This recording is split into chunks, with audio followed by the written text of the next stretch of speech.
संविधान की श्रृंखला में आप सभी का स्वागत है। देखिए, कल हमने पढ़ा था भारतीय संविधान सभा का निर्माण, किस किस प्रकार से भारतीय संविधान सभा का निर्माण हुआ था। आज हम पढ़ेंगे भारतीय संविधान की जो समितियां बनी थी, उन भारतीय संविधान की समितियों के बारे में।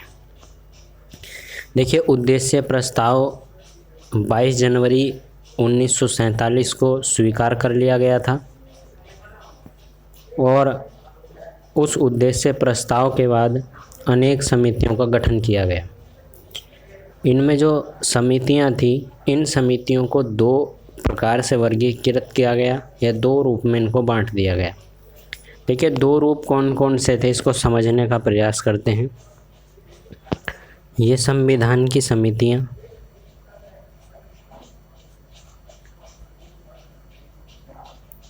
संविधान की समितियां। देखिए, इन समितियों को दो रूप में बांट दिया गया। एक संविधान की समिति जो थी प्रक्रिया संबंधित समिति थी, प्रक्रिया संबंधित समिति।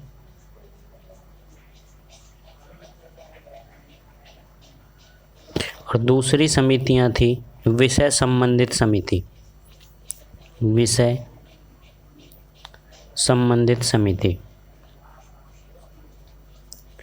देखिए, प्रक्रिया संबंधित समितियों की अगर हम बात करें तो इसमें मुख्य रूप से जैसे नियम समिति, नियम समिति, परिचालन समिति,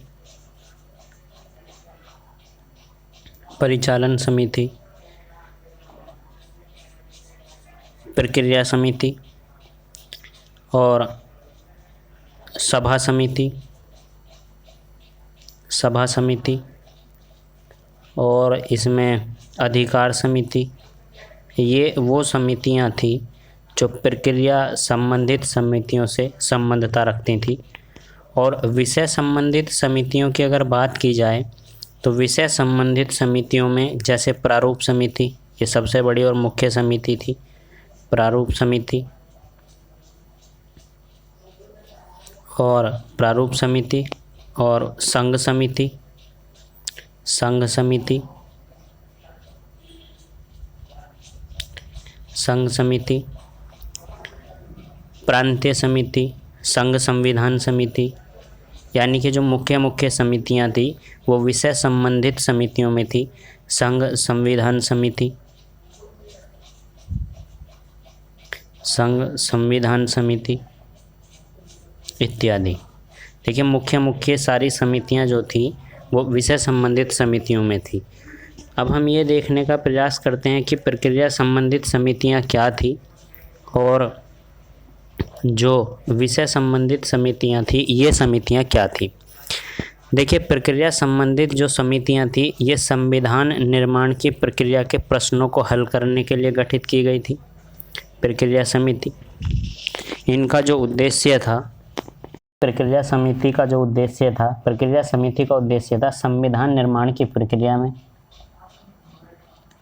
संविधान निर्माण की प्रक्रिया में जो प्रश्न आएंगे, संविधान निर्माण की प्रक्रिया में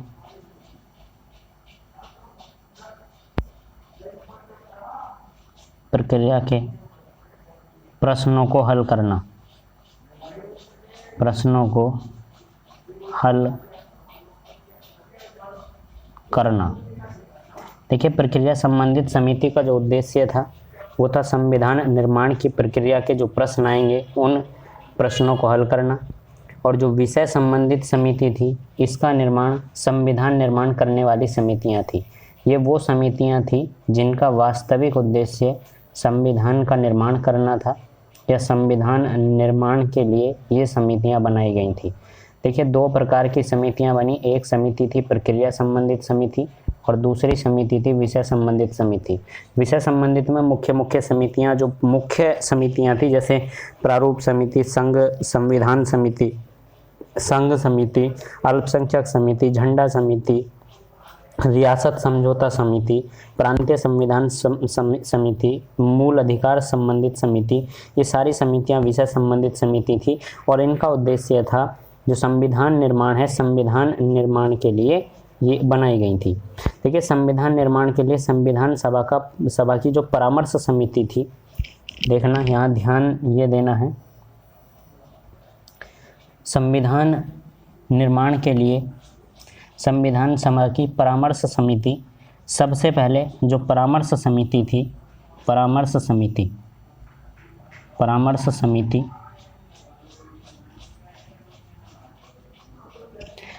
समिति 17 मार्च 1947 को बनाई गई,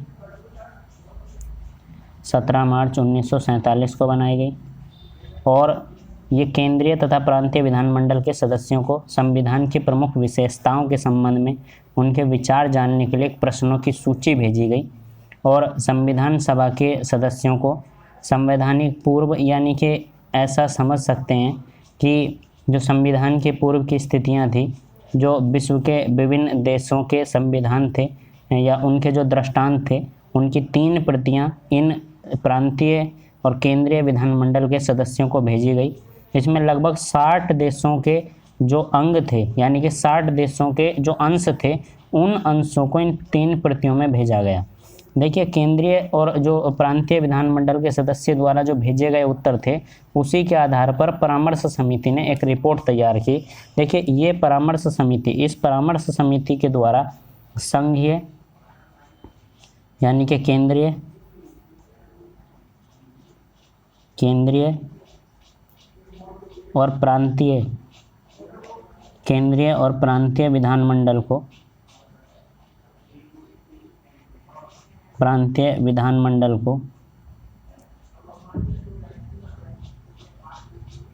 कुछ प्रश्न भेजे गए और उन प्रश्नों का उत्तर जब केंद्रीय या प्रांतीय विधानमंडलों के सदस्यों ने दिया, तो उसी के आधार पर जो परामर्श समिति थी, परामर्श समिति ने अपनी रिपोर्ट तैयार की। देखिए परामर्श समिति 17 मार्च 1947 को बनाई गई थी और इस रिपोर्ट को जब इसने तैयार किया, तो इसके आधार पर जो डॉक्टर बी.एन. राव थे, देखिए डॉक्टर बी.एन. राव संवैधानिक सलाहकार, डॉक्टर बी.एन. राव संवैधानिक सलाहकार ने 1947 अक्टूबर 1947, बी.एन. राव ने अक्टूबर 1947 को 1947 को एक संविधान का पहला प्रारूप तैयार कर लिया। बी.एन. राव ने अक्टूबर 1947 को संविधान का एक प्रारूप तैयार कर लिया। संविधान का एक प्रारूप तैयार कर लिया और ये जो संविधान का प्रारूप डॉक्टर बी.एन. राव ने तैयार किया था, इसके अंतर्गत देखिए इसकी विशेषता समझते हैं। बी.एन. राव ने जो समिति थी, जो परामर्श समिति थी, परामर्श समिति की रिपोर्ट के आधार पर बी.एन. राव ने एक संविधान का प्रारूप तैयार किया और इस प्रारूप में कुल 243 अनुच्छेद, इस प्रारूप में 243 अनुच्छेद और 13 अनुसूचियां रखी गई। 13 अनुसूचियां रखी गई। ये पहला प्रारूप था संविधान का। देखिए 13 अनुसूचियां रखी गई। जब बी.एन. राव के द्वारा ये संविधान का प्रारूप तैयार किया गया, तो इस पर विचार करने के लिए, ध्यान देना है, इस पर विचार करने के लिए बी.एन. राव ने जो समिति थी, प्रक्रिया समिति की रिपोर्ट के आधार पर जो एक स्ट्रक्चर तैयार कर एक प्रारूप तैयार किया। इस प्रारूप में 243 अनुच्छेद और 13 अनुसूचियां थी। इस प्रारूप पर विचार करने के लिए डॉक्टर भीमराव अंबेडकर की अध्यक्षता में एक प्रारूप समिति बनी। डॉक्टर भीमराव अंबेडकर की अध्यक्षता में एक प्रारूप समिति बनी और यह संविधान की सबसे मुख्य समिति मानी जाती है। प्रारूप समिति बनी। इस समिति में 7 सदस्य थे। अभी इस समिति को विस्तार से हम पढ़ेंगे। देखिए डॉक्टर भीमराव अंबेडकर की अध्यक्षता में एक प्रारूप समिति बनी और इस 7 सदस्यीय समिति का जो गठन किया गया था, इसके अंतर्गत 7 सदस्य थे, 7 सदस्यीय समिति थी। और 7 सदस्यीय समिति का जो गठन किया गया था, ये किया गया था 29 अगस्त 1947 को। इम्पोर्टेंट डेट है 29 अगस्त 1947 को प्रारूप समिति का गठन किया गया। और प्रारूप समिति जो बनाई गई थी, ये प्रारूप समिति डॉक्टर BN राव ने एक संविधान का स्ट्रक्चर बनाया था प्रक्रिया समिति की सिफारिश के आधार पर, जिसमें 243 अनुच्छेद और 13 अनुसूचियाँ थी। उसी पर विचार करने के लिए प्रारूप समिति का गठन किया गया था डॉक्टर भीमराव अम्बेडकर की अध्यक्षता में। ये 7 सदस्यीय कमेटी 29 अगस्त 1947 को बनाई गई थी। देखिए, प्रारूप समिति ने जब मूल संविधान यानी कि जो डॉक्टर BN राव के द्वारा बनाई गई प्रारूप था, जब उस प्रारूप पर विचार किया, तो विचार करने के बाद 21 फरवरी 1948 को, देखिए 21 फरवरी 1948 को ये जो प्रारूप समिति ने अपना जो प्रारूप तैयार किया, या संविधान सभा के सामने जो विचार थे उसके पक्ष में, वो विचार संविधान सभा के सामने प्रस्तुत किए। 21 फरवरी 1948 को प्रारूप समिति ने संविधान सभा के समक्ष अपने विचार प्रस्तुत किए। और संविधान सभा के समक्ष अपने विचार प्रस्तुत जब किए, तो प्रारूप में जो BN राव के द्वारा प्रारूप बनाया गया था, वो संशोधनों के साथ वहाँ आया। और संशोधनों के साथ इसके अंतर्गत 315 अनुच्छेद यहाँ आ गए। देखिए 315 अनुच्छेद हो गए, 8 अनुसूचियाँ हो गई, 8 अनुसूचियाँ हो गई। अब ये दूसरा प्रारूप है जो प्रारूप समिति ने बनाया है, जिसमें 315 अनुच्छेद और 8 अनुसूचियाँ हैं। देखिए, संविधान सभा द्वारा संविधान के प्रारूप में संविधान जो बना, ये प्रारूप बना, इस प्रारूप में संशोधन के लिए एक बड़ी संख्या में टिप्पणी, आलोचनाओं और सुझाव आया। यानी कि संविधान सभा ने इसके संबंध में एक बहुत सारी टिप्पणियाँ, सुझाव दिए गए। और उन सुझावों की अगर बात की जाए, तो जो ये 26 अक्टूबर 1948 को, ये और ध्यान रखना है। देखिए 26 अक्टूबर 1948, 26 अक्टूबर 1948 को ये जो प्रारूप समिति थी, इस प्रारूप समिति ने संविधान सभा के सामने जो मूल स्ट्रक्चर संविधान की थी, उस मूल स्ट्रक्चर को 26 अक्टूबर 1948 को इस प्रारूप को संविधान सभा के सामने रख दिया। ये संविधान सभा के सामने रख दिया, संविधान सभा के समक्ष इसको प्रस्तुत कर दिया।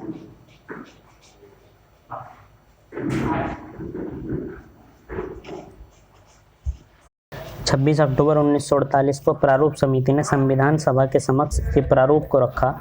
तो इस प्रारूप को रखने के बाद जो प्रतिलिपियां थी, इस प्रारूप की प्रतिलिपियां, वो यानी कि इसकी जो कॉपी थी, वो कॉपी सभी सदस्यों को दी गई।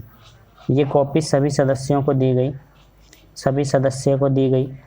और जब सभी सदस्यों को ये कॉपियाँ दी गई, तो संविधान ने ये जो प्रारूप बना था, जो प्रारूप समिति ने बनाया था, इस प्रारूप पर 3 वाचन का अर्थ होता है विचार विमर्श, 3 वाचन किए गए। देखिए 3 वाचनों को समझते हैं। 3 वाचन इस प्रारूप समिति का जो स्ट्रक्चर थी उस पर हुए। देखिए प्रथम वाचन को देखते हैं। प्रथम वाचन, देखिए प्रथम वाचन की अगर हम बात करें तो संविधान सभा में प्रारूप पर कुल 3 वाचन हुए थे। इनमें से प्रथम वाचन जो हुआ था वो 4 नवंबर 1948 से 4 नवंबर 1948 से 9 नवंबर 1948 तक हुआ था। 9 नवंबर 1948 तक पहला वाचन हुआ था। देखिए इस वाचन में इतना कोई मुख्य कुछ हुआ नहीं है, सिंपल जो प्रस्ताव थे उनके बारे में बात हुई। दूसरा वाचन जो हुआ, देखिए दूसरा वाचन की अगर हम बात करें तो दूसरा वाचन जो हुआ ये हुआ 15 नवंबर से। दूसरा वाचन हुआ 15 नवंबर 1948 से 17 अक्टूबर 1949 तक, 17 अक्टूबर 1949 तक। और देखिए दूसरे वाचन में संविधान के प्रत्येक खंड पर, यानी कि जो दूसरा वाचन था, इस वाचन में संविधान के जो प्रारूप था उस प्रारूप के प्रत्येक खंड पर विचार विमर्श किया गया। और इसके पश्चात लगभग इस दूसरे वाचन में 7,635 संशोधन आए। 7,635 संशोधन दूसरे वाचन में आए और दूसरे वाचन में इतने संशोधन आने के बावजूद इनमें से 2,437 संशोधन को स्वीकार कर लिया गया और बाकी संशोधन को रिजेक्ट कर दिया गया। तो देखिए दूसरे वाचन में 7,635 संशोधन आए, जिनमें से 2,437 संशोधन को स्वीकार कर लिया गया। इस वाचन की जो प्रमुख विशेषता थी वो इस वाचन की प्रमुख विशेषता ये थी कि सभी प्रश्न जो इसके अंतर्गत सभी प्रश्न उठे, उन सभी प्रश्नों का जो निर्णय था वो लगभग पूर्ण सहमति से लिया गया। ये इसकी बहुत बड़ी विशेषता रही दूसरे वाचन की कि दूसरे वाचन में जितने भी प्रश्न उठे, उन प्रश्नों की उन प्रश्नों का जो निर्णय था वो निर्णय लगभग पूर्ण सहमति से निर्णय लिया गया, यानी कि सबकी सहमति के आधार पर ही यहाँ निर्णय लिया गया। देखिए, और यहाँ 7वें अधिवेशन से 10वें अधिवेशन तक चला, यानी कि ये वाला जो दूसरा वाचन था ये लंबा वाचन चला और ये 7वां अधिवेशन संविधान सभा का था, उस 7वें अधिवेशन से लगा करके ये लगभग 10वें अधिवेशन तक चला। देखिए प्रश्न ये बनता है कि जो संविधान सभा का दूसरा वाचन था, दूसरा वाचन कौन से अधिवेशन से कौन से अधिवेशन तक चला? तो संविधान सभा का दूसरा वाचन 7वें अधिवेशन से 10वें अधिवेशन तक चला। अब देखिए तीसरे वाचन की बात हम करते हैं। तीसरा वाचन ये प्रारूप पर चल रहे हैं। प्रारूप जो बनाया था प्रारूप समिति ने, उस पर ये तीसरा वाचन है और तीसरा वाचन 14 नवंबर से 26 नवंबर तक चला। 14 नवंबर से 26 नवंबर 1949 तक। ठीक है, 14 नवंबर 1949 से 26 नवंबर 1949 तक ये तीसरा वाचन चला। और इसमें जो डॉक्टर भीमराव अंबेडकर जी ने डॉक्टर भीमराव अंबेडकर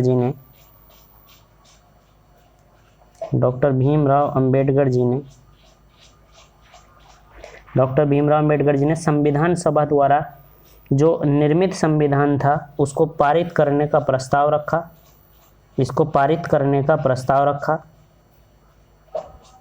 पारित करने का प्रस्ताव संविधान सभा में रखा।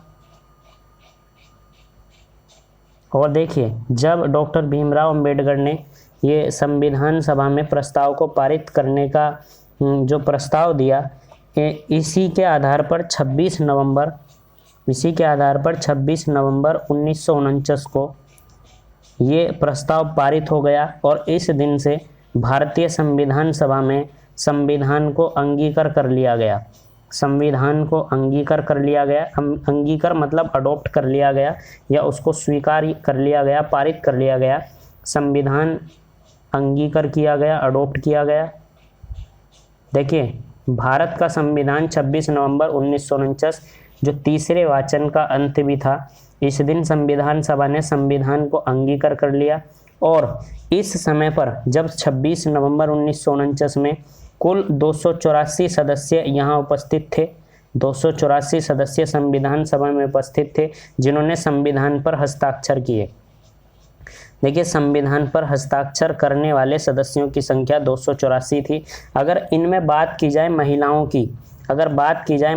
की, तो इन 284 सदस्यों में से महिलाओं की संख्या 8 थी।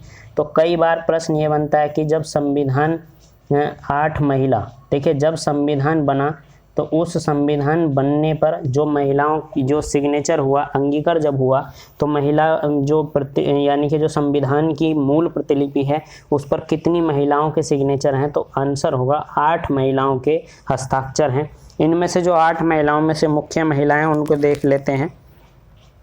श्रीमती सरोजिनी नायडू, दूसरी यहाँ मुख्य थी हंसा मेहता, और तीसरा नाम यहाँ था दुर्गाबाई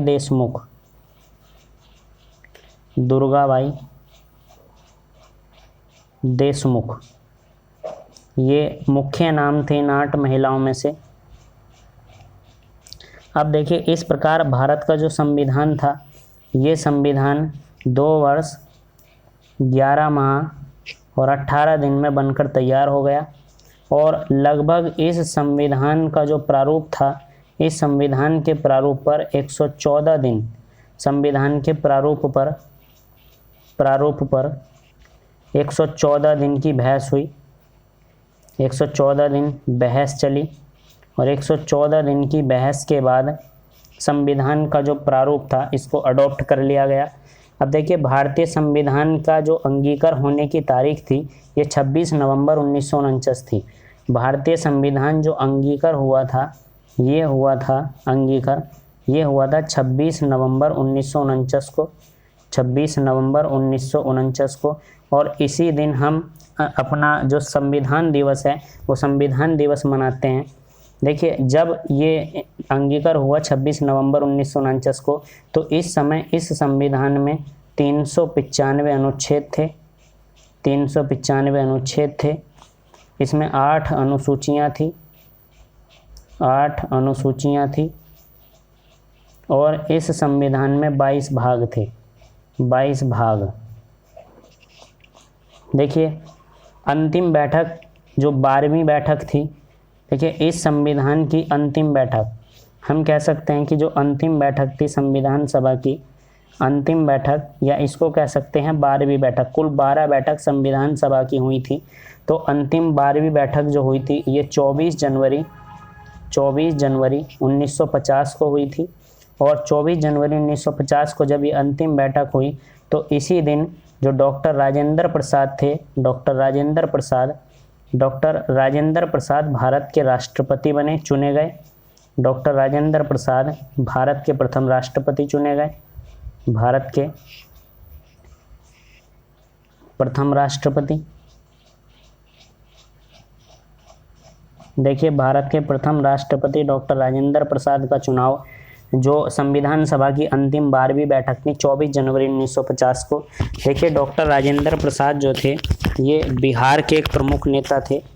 डॉक्टर राजेंद्र प्रसाद बिहार के प्रमुख नेता थे और इस दिन इनको भारत का प्रथम राष्ट्रपति चुना गया।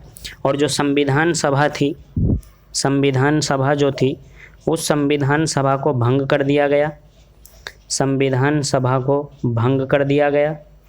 और जब संविधान सभा को भंग कर दिया गया तो इस संविधान सभा को अंतरिम संसद का दर्जा दिया गया और इसको अंतरिम संसद मान लिया गया। अब ये भारत में अंतरिम संसद के यानी कि संसद के तौर पर कार्य करेगी, अंतरिम संसद इसको मान लिया गया। अब देखिए, अब हम पढ़ेंगे संविधान का लागू होना, संविधान का लागू होना, संविधान का लागू होना। देखिए, भारत का जो संविधान था, ये भारत के संविधान का जो संक्षिप्त नाम है, शॉर्ट टाइटल, ये अनुच्छेद 393 में दिया गया है। आर्टिकल 393 में जो दिया गया है, ये भारत के संविधान का, भारतीय संविधान का संक्षिप्त नाम दिया गया है, संक्षिप्त नाम दिया गया है। इसके अनुसार इस संविधान का संक्षिप्त नाम जो है ये है भारत का संविधान, नाम है भारत का संविधान, the constitution of India, Bharat का संविधान। और यहाँ जो अनुच्छेद 394 है, 394 इस संविधान को लागू होने के बारे में है, संविधान का लागू होना बताया गया है।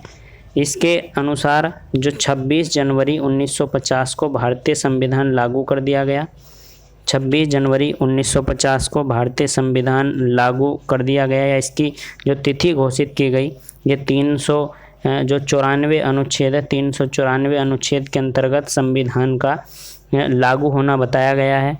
और 26 जनवरी 1950 को संविधान के लागू होने की तिथि इसमें बताई गई। देखिए संविधान जो था 26 नवंबर 1949 को जो अंगीकार किया गया था और जो संपूर्ण भाग इसका था वो 26 जनवरी 1950 को लागू कर दिया गया था। और यहाँ हम कह सकते हैं यहाँ जो 26 जनवरी 1950 को पूरा संविधान लागू हो गया था। आज का क्लास यहीं तक, धन्यवाद। और हाँ एक चीज़ देखिए, अभी हम थोड़ी सी चर्चा और करेंगे और चर्चा करेंगे हम भारतीय संविधान की जो प्रमुख समितियां थी उन समितियों पर। देखिए समितियों को देखते हैं, यहाँ समितियों को देखते हैं, संविधान की प्रमुख समितियां। और संविधान की प्रमुख समितियां देखिए कौन कौन सी संविधान की प्रमुख समितियां हैं, देखते हैं। प्रमुख समितियां हैं, इनकी लिस्ट आपके सामने है। और संविधान की प्रमुख समितियों की अगर बात की जाए तो यहाँ देखिए एक साइड संविधान की समिति दी गई है और दूसरे साइड उसके अध्यक्ष दिए गए हैं। यहाँ प्रारूप समिति जो संविधान की मुख्य समिति थी, इसके अध्यक्ष थे डॉक्टर भीमराव अंबेडकर। संघ संविधान समिति के जो अध्यक्ष थे पंडित जवाहरलाल नेहरू। प्रांतीय संविधान समिति के जो अध्यक्ष थे सरदार वल्लभ भाई पटेल। मूल अधिकार फंडामेंटल राइट्स और माइनॉरिटी जो अल्पसंख्यक समिति थी उसके अध्यक्ष थे सरदार पटेल। झंडा समिति, देखिए झंडा समिति के अध्यक्ष डॉक्टर राजेंद्र प्रसाद थे। कुछ किताबों में आपको जे.बी. कृपलानी मिल सकता है, लेकिन ध्यान रखना है इसका आंसर जो था डॉक्टर राजेंद्र प्रसाद था। देखिए रियासत समिति के जो अध्यक्ष थे डॉक्टर राजेंद्र प्रसाद थे। देखिए रियासत समिति के जो सदस्य थे अध्यक्ष थे वो डॉक्टर राजेंद्र प्रसाद थे, लेकिन जो रियासतों के वार्ता के लिए समिति बनी थी, रियासत वार्ता समिति, उस रियासत वार्ता समिति के अध्यक्ष भी डॉक्टर राजेंद्र प्रसाद ही थे। डॉक्टर राजेंद्र प्रसाद ही उस जो समिति बनी थी रियासत समझौता समिति या रियासत वार्ता समिति, उसके अध्यक्ष भी डॉक्टर राजेंद्र प्रसाद को ही बनाया गया था। देखिए संचालन समिति के जो अध्यक्ष थे डॉक्टर राजेंद्र प्रसाद थे। नियम समिति के अध्यक्ष भी डॉक्टर राजेंद्र प्रसाद थे। मूल अधिकारों से संबंधित जो उप समिति, ये छोटी समिति थी मूल अधिकारों से संबंधित उप समिति, इसके अध्यक्ष जे.बी. कृपलानी को बनाया गया। और संविधान सभा की जो कार्यकारिणी समिति थी, उस कार्यकारिणी समिति का जो अध्यक्ष बनाया गया वो जी.वी. मावलंकर को बनाया गया। जी.वी. मावलंकर को संविधान सभा की कार्यकारिणी का अध्यक्ष बनाया गया। देखिए अब हम प्रारूप समिति के बारे में पढ़ते हैं। और प्रारूप समिति की अगर बात की जाए तो प्रारूप समिति 7 सदस्यीय समिति थी।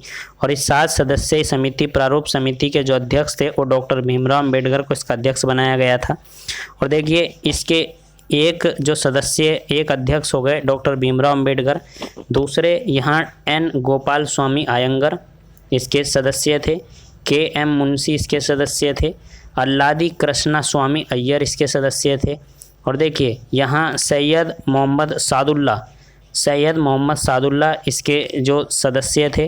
देखिए प्रारंभ में इसके सदस्य बी.एल. मित्र बने, लेकिन कुछ समय के बाद ये हट गए और हटने के बाद इनकी जगह पर एन माधवराव को सदस्य बनाया गया। और एन माधवराव बी.एल. मित्र के छोड़ने के बाद सदस्य बनाए गए थे। प्रारंभ में बी.एल. मित्र बने थे, लेकिन कुछ समय के बाद इन्होंने जो प्रारूप समिति को छोड़ दिया और एन माधवराव को इस समिति का सदस्य बनाया गया। देखिए यहाँ डी.पी. खेतान प्रारंभ में सदस्य बने, लेकिन इनकी आकस्मिक मृत्यु हो गई। और जब इनकी मृत्यु हो गई तो इनकी मृत्यु के बाद टी